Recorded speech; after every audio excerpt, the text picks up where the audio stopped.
Hi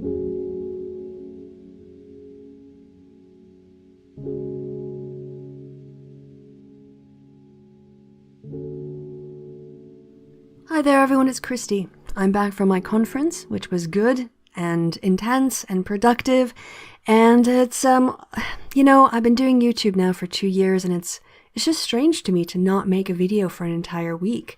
And so even though it's the Easter weekend and I have several hangouts coming up, one with the Woolly Bumblebee, another with Professor Philip Moriarty, which I'm very excited about. I'm going to be doing a hangout with him coming up in the next few days that will appear here on this channel. But it's not enough. I feel like I wanted to bring attention this week, in particular, to a series of news articles that was inspired in some ways by a shit tweeter to me. Someone sent me a DM going, feminism is no longer needed in the West. All it is a chance for women to get an advantage over men. My response was to start was to reply with various articles that demonstrated why feminism was needed in the West. And as the days went by, the person didn't respond, but I found it kind of helpful to have this list of articles because it showed me the patterns that I see. It demonstrates in the news issues about women's bodily autonomy, rape culture, sexism, the barriers women face in employment and in ordinary life, the bigotry and the misogyny that's out there.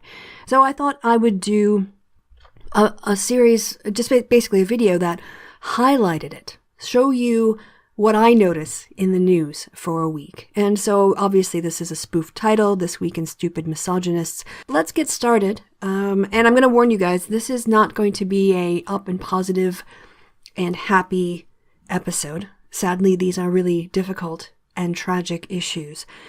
But in order to try to make it less completely depressing, I do have a good news story at the end.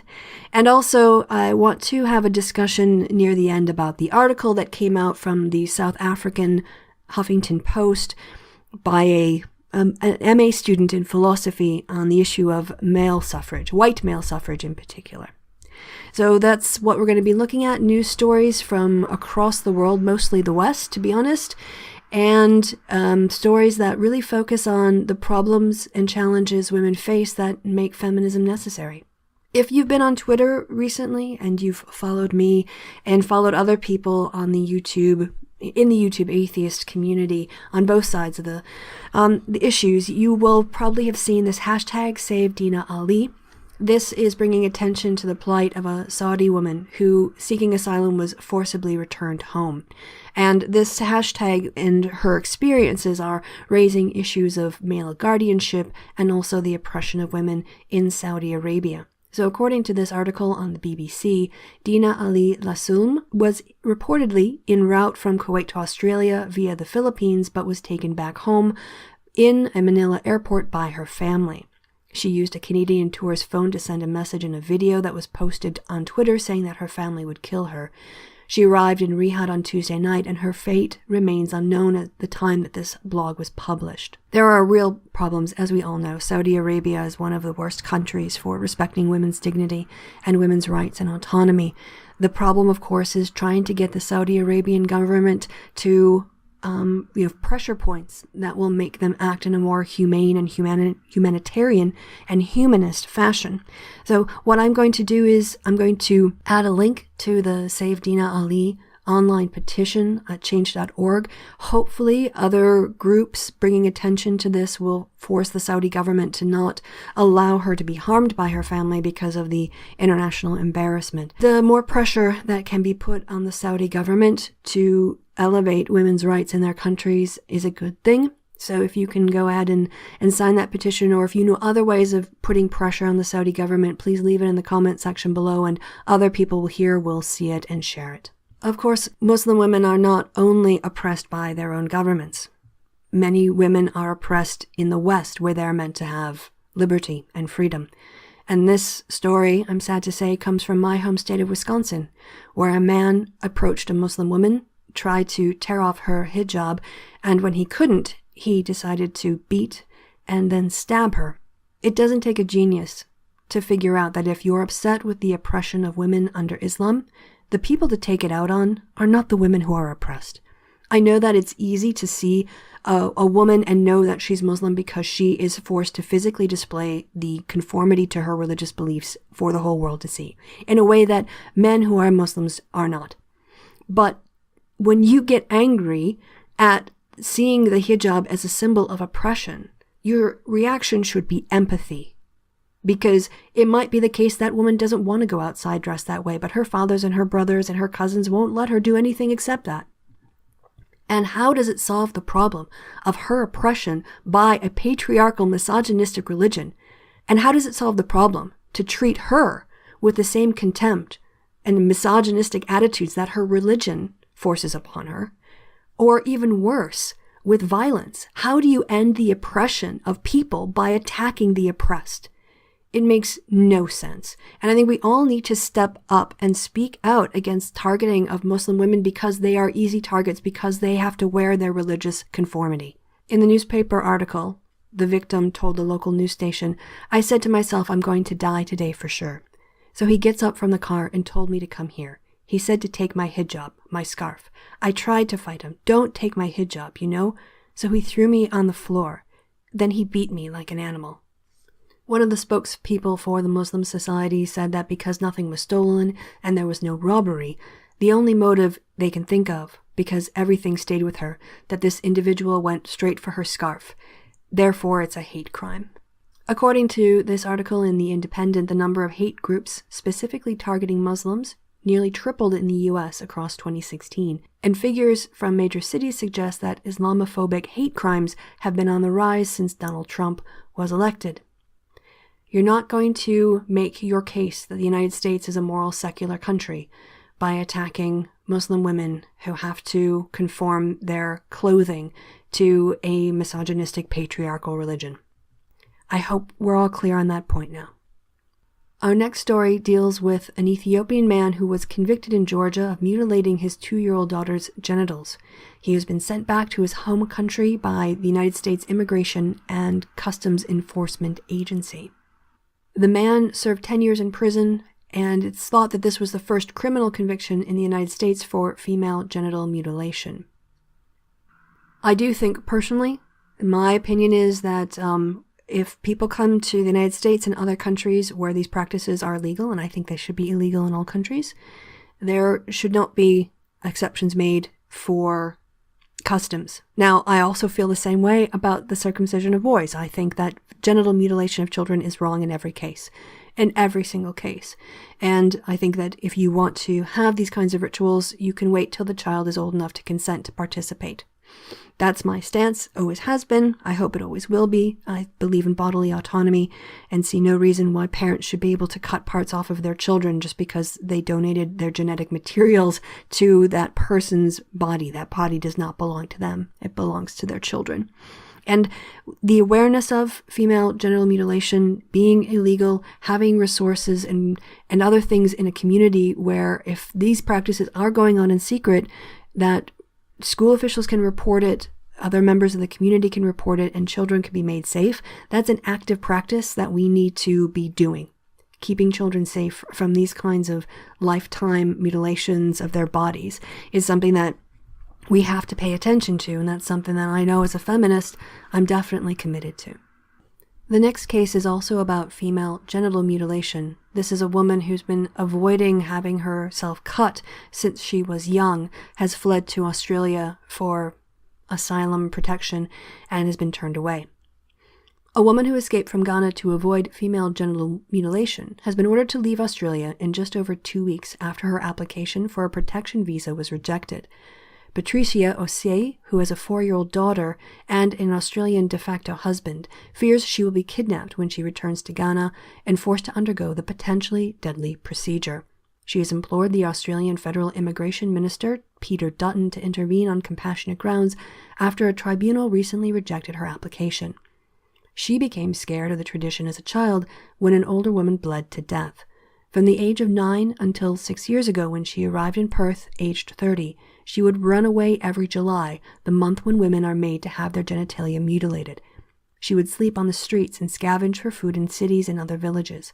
She said she was sometimes chased by up to 3 men who wanted to kidnap her and force her to undergo the procedure.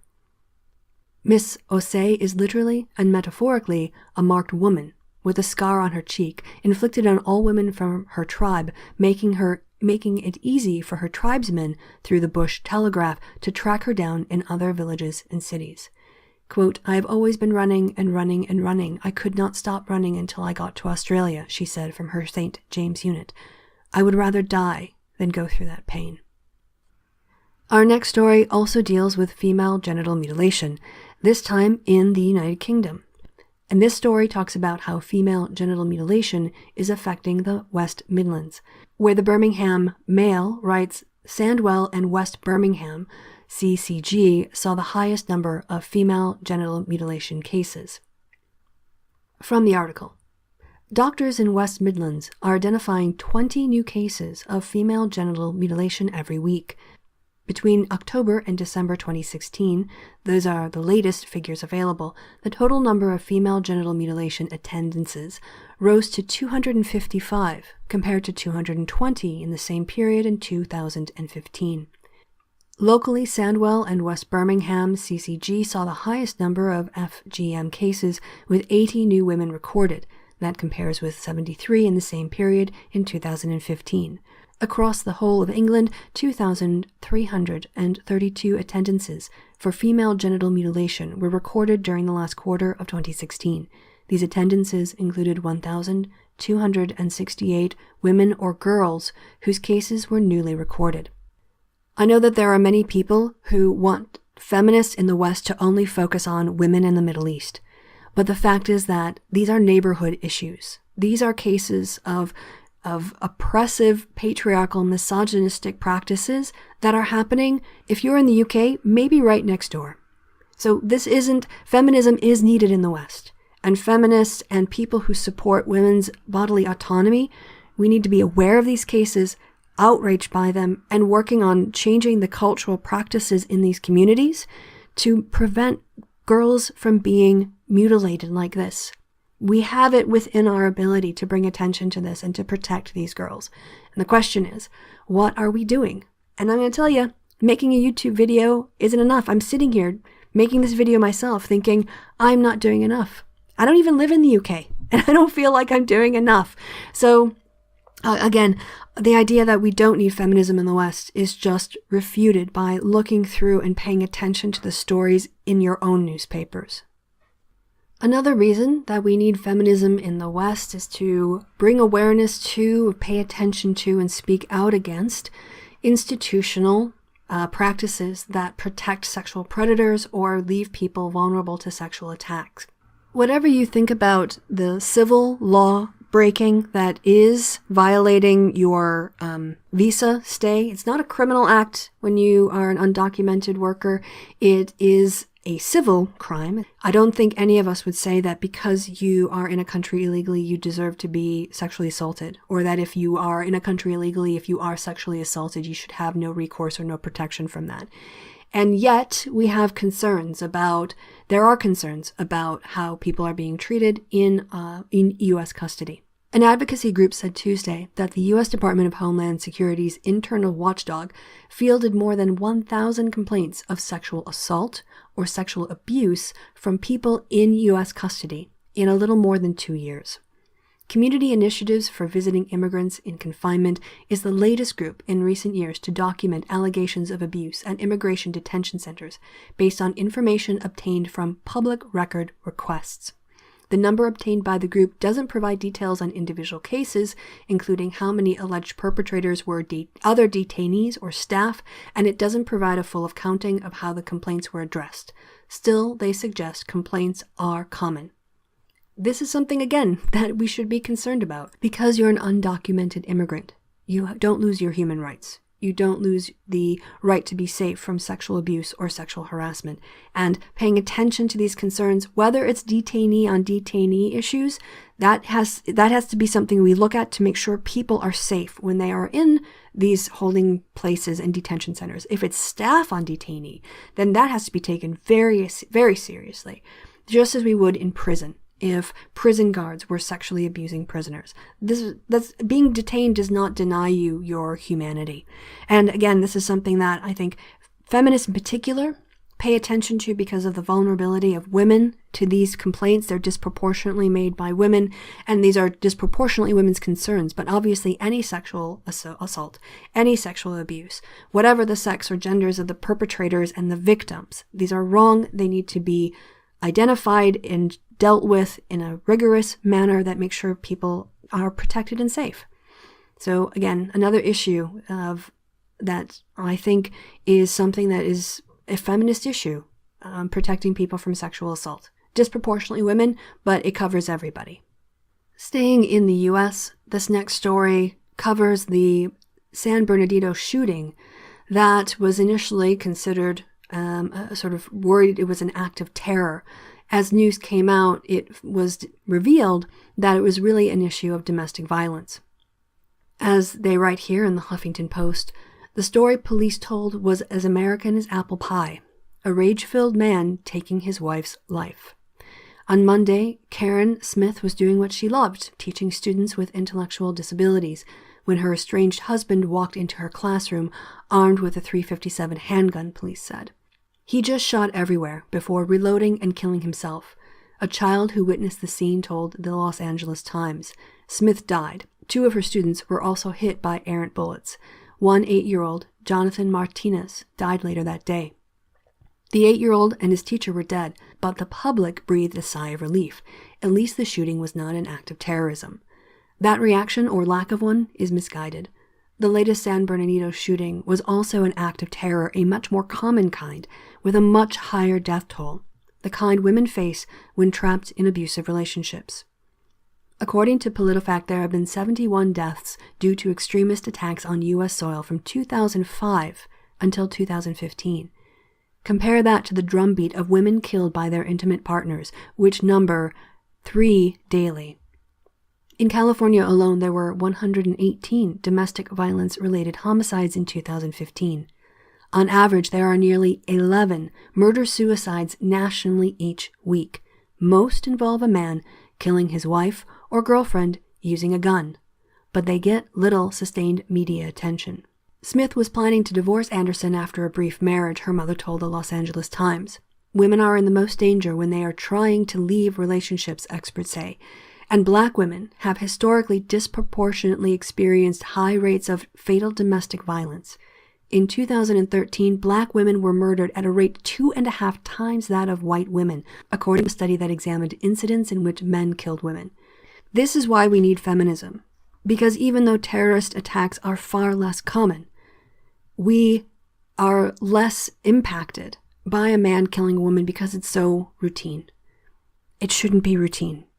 We should be as outraged at the systematic killing of innocent people in a terrorist attack as we are people who are innocent being killed by their estranged partners because their partners can't handle them breaking up. That's far more likely to happen to you or someone you know or someone you love than being in a terrorist attack. When there are discussions of rape culture, as we're going to be discussing here, I think in this next story, a lot of times people conflate rape with rape culture. And while rape obviously is a part of rape culture, what rape culture refers to, at least in this instance, I'm going to be talking about it, is institutional practices or people who hold power in an institution who try to cover up sexual assault, who try to protect certain people that they want to protect and silence victims and marginalize victims. An example of this is the Catholic Church with the priest pedophilia scandal.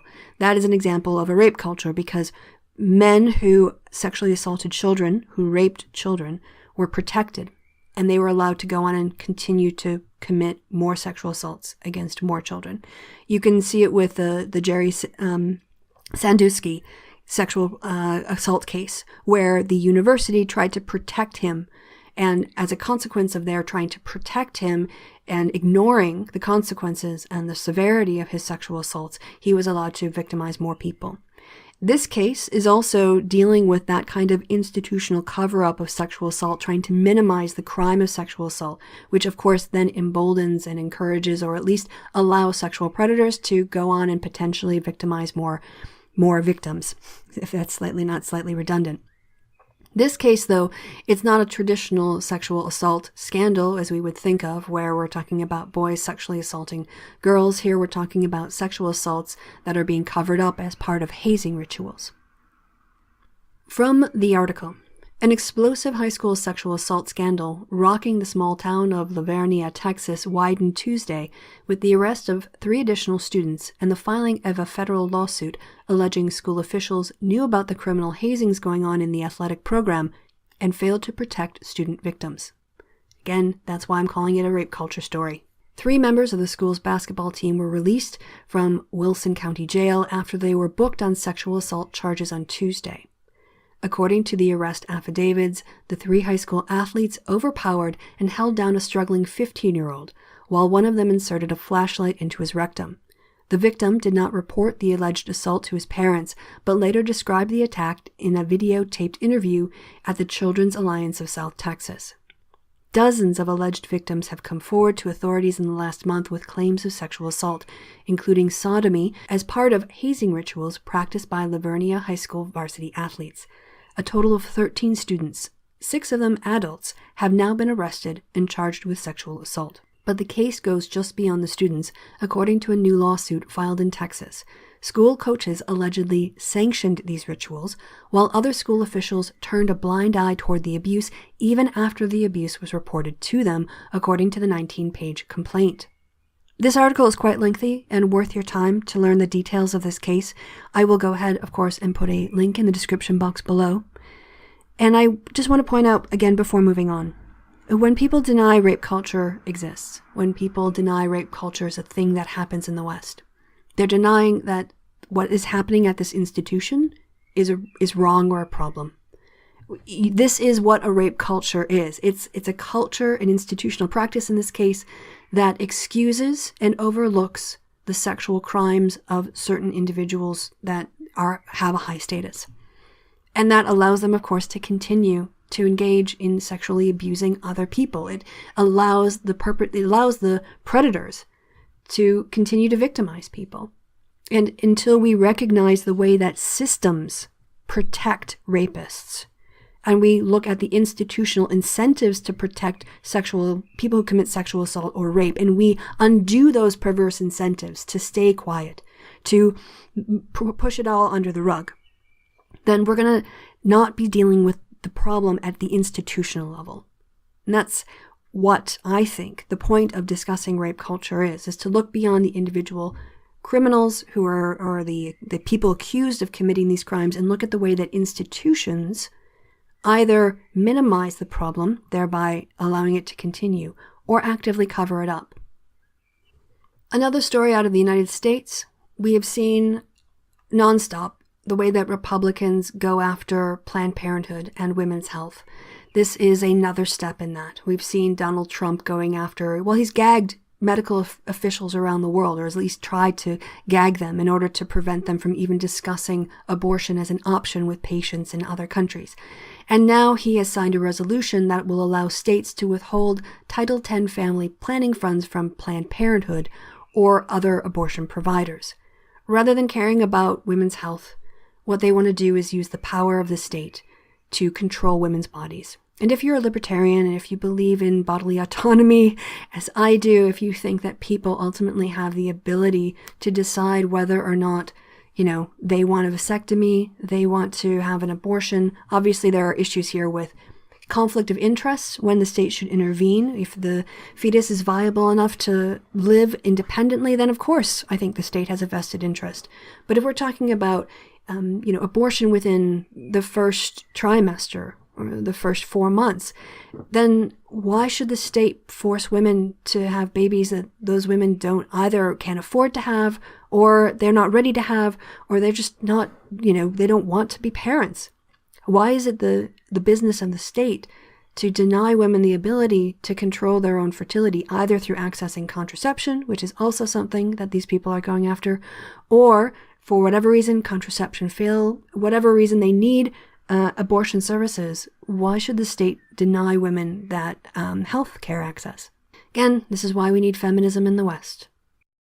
I'm a 16-year-old from Tucson. I just want to state some facts. So I'm a young woman, and you're a middle-aged man. I'm a person of color, and you're white.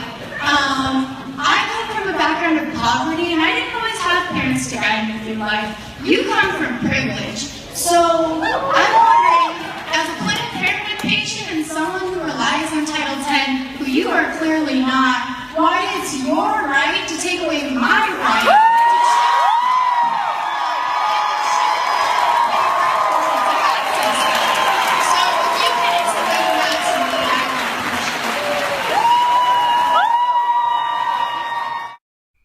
We spoke earlier about the asshole who went ahead and beat up a woman because she was wearing a hijab, presumably because he was offended by her wearing the hijab and therefore wanted to use violence against her. Speculation on my part, but I wouldn't be surprised if that was the reason. And the other thing that I want to bring out here about, and it is a feminist response, we have a story here about a man in Texas who followed a woman into the bathroom to check her gender because he thought that she was dressed like a man. Can you imagine that? You know, you have someone coming along who, it's none of their freaking business who you are or what you're doing, and yet they feel like they have to police you. Strangers policing your behavior, whether it's wearing a hijab or making sure you're a woman when you go into the bathroom in the way that they want to define what it means to be a woman. This just smacks a lot of the sort of virtue police that they have in theocracies, where you have thugs walking around making sure people conform and stay in line. And these self-appointed moral police are more dangerous than the trans people who need to use the bathroom and want to use the bathroom that they identify, the gender they identify with. I'm far more worried about people who are going to be taking it upon themselves to police other people's behavior, like wearing a hijab or being woman enough in their opinion to use a woman's bathroom, than I am about the woman wearing the hijab or a trans person going to use the wash their hands in the facilities that are available. And we have to speak out. And we have to know these things are going on first, right? Educate, and then agitate. Be outraged, and say that this is wrong. And then there's, issues of what do you do next? And I think part of it is talking about it, like I'm doing here. For you, it might be if in a conversation someone comes up with an opinion about this, talk about the implications, the moral implications of citizens taking it upon themselves to police bathrooms and the kinds of problems that could create. And violence that could create. And how that's vigilantism, that's a theocratic imposition of someone's, in some ways, if you're talking about in a place like Texas where it's highly Christian, these might be motivated in terms of religious conformity to make other people conform to their religious beliefs. These are issues I think we need to be talking about. And feminism provides a moral frame, an ideological set of principles that we can use to critique the sort of heteronormativity. We can talk about transphobia and gender roles, the way that patriarchal gender roles are really challenged by people who don't conform to them, the way that in the previous story, that the myths about male rape victims or male sexual assault victims prevent them from coming forward. These are all things that are definitely within the feminist wheelhouse, that we have a theoretical framework for talking about. It's why we need feminism in the West, and hopefully to stop things like Texas men following people into the bathroom to gender check them from happening. Now, I have one more story from the United States that I wanted to bring up in terms of this week in Stupid Misogynists, and that's Bill O'Reilly. Fox News generally has a sexism problem. It's got a corporate culture of enabling and protecting men who are sexual predators or sex pests. It's a place where men with power, at least Roger Ailes and Bill O'Reilly, have the opinion that because they wield power over hiring and firing, that they're able to, without any qualms, leverage that to get themselves sexual pleasure. That's just fucked up. I'm sorry, but a workplace is not a place where you go in order to leverage people into having sex with you, to barter your sexual pleasure for someone else's employment promotion. That's disgusting, to be honest. And Bill O'Reilly has obviously has a pattern here of of being a sex pest, being someone who uses his power and authority to try to intimidate women into sleeping with him. I really hope, one of the most disgusting things about this, to be honest, is the extent to which Fox News has been willing to pay women off rather than hold these men accountable. It must be really nice to be Bill O'Reilly and have a different set of rules that you live by, that you can do things that are clearly against the law and hopefully against corporate policy at Fox News. And yet, rather than being held to account, the media outlet pays millions and millions of dollars to protect and enable and further your sexual predations. And that means he can go on and do it again and again. And he has done it again and again. They've already paid out on like 5 women's complaints. And there's another complaint. And there's another woman that the latest woman, Marsh, I think her name is, spoke to, who was afraid to come forward. So this is what we mean when we talk about rape culture. These cultures that protect predators and allow them to continue to look for victims. That's a huge problem. So let's talk about the way that some people have overreacted, in my opinion, to this little blog piece coming out of South Africa. Now, in some, basically it's a master's student in philosophy. She wrote a piece that talks about the redistribution of wealth being long overdue and the way that wealth and power are disproportionately in the hands of white males. Her thought experiment remedy to this is to put a moratorium on the votes of white males for 30 or 40 years to give the chance for these redistribution of power and status. Let me go on the record.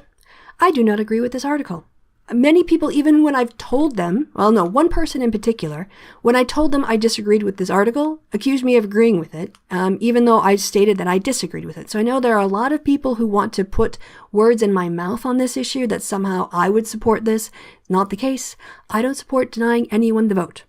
What I want to talk about today is the bad tendency of people to generalize the opinion of one person, in this case, this one MA philosophy student in South Africa, to progressives. I've watched the kerfuffle on social media about this article. I cannot find a single person who would be called a progressive who agrees with this. And yet people talk about a progressive stance on denying white men the vote. No, this is Shelley Garland's view. She's one person, she's an MA student, and she's publishing in a South African edition of the Huffington Post. Now, I don't go around applying the views of Milo Yiannopoulos on having sex with, and priests having sex with teenage boys to every single conservative. I criticize Milo and his defenders on that issue. If people are going to defend Milo on saying that kind of BS, then yeah, I will criticize you. And I'll criticize Milo for what he says. But I'm not going to label everyone on the conservative side of the movement with Milo's views. And I want to see people stop doing the same with progressives. If you want to talk about Shelley Garland's opinion about denying white men the franchise or putting a moratorium on it, knock yourself out. Speak to her. Say her name. But don't say that these are progressive views. Don't say that progressives are arguing for this. It's bullshit. And you need to be more accurate in your comments. And if you want to take on her points, take on her points. But take on her points. Don't apply them to me or any of my friends or anyone else who has not articulated them. Stop it. It's very naughty. And once again, just to be clear, don't agree with the piece.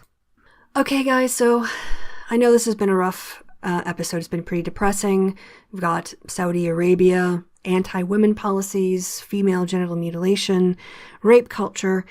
But I wanted to at least present one positive, one bright spot, one small step forward for feminism and for women in the West in terms of gaining equality. This story comes from a source I wouldn't usually use, the Mail Online, but they are the ones that I saw covering it, so I'm going to go ahead and give them the coverage, the exposure. From the UK Daily Mail. An Arizona high school kicker, 18, becomes the first female player to receive an NCAA football scholarship. Becca Longo, a kicker from Chandler Basha High School's football team, signed her letter of intent to play college football with Division II Adams State University in Colorado last month. However, she was quite surprised when her football coach said that she was the first woman ever to receive a scholarship at the Division II level or higher, according to ESPN. Longo told the sports news site she had no idea she was the first woman to receive this distinction and that she's still in shock from it. Longo told ESPN that she has had a fascination with kicking for years despite suffering a back injury that led doctors to believe she would never play sports again. Last year, she won a starting job on field goals and extra points. I think what really gives me hope about this story is that it's about meritocracy. It's not that she was offered a scholarship because she was a woman. She was offered the scholarship because she had talent. And the way that she was discovered to have talent, she was given the opportunity. That sexism and patriarchal attitudes didn't judge her before she had a chance to get on the field and develop her skills and compete at the level of every other player on that field.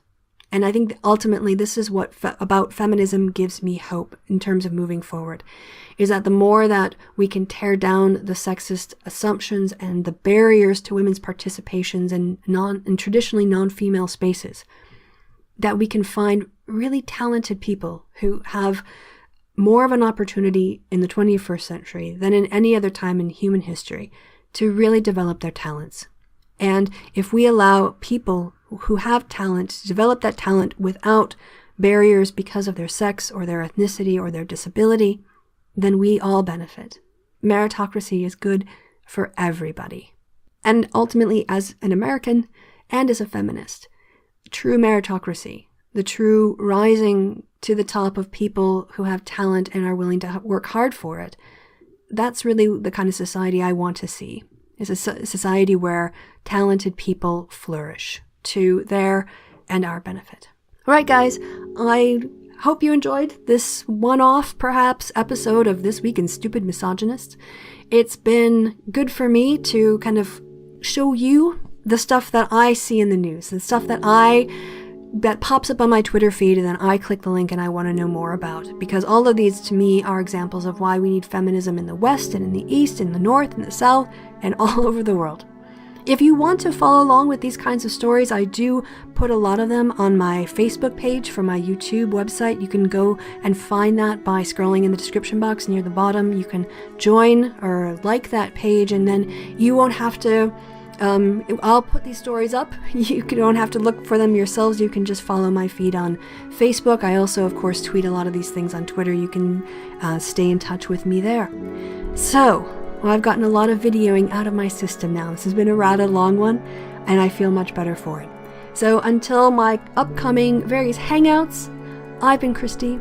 You've been awesome. Thank you so much for your time and attention. Please do read the articles in the description box below, and I will talk to you again very soon. Bye-bye.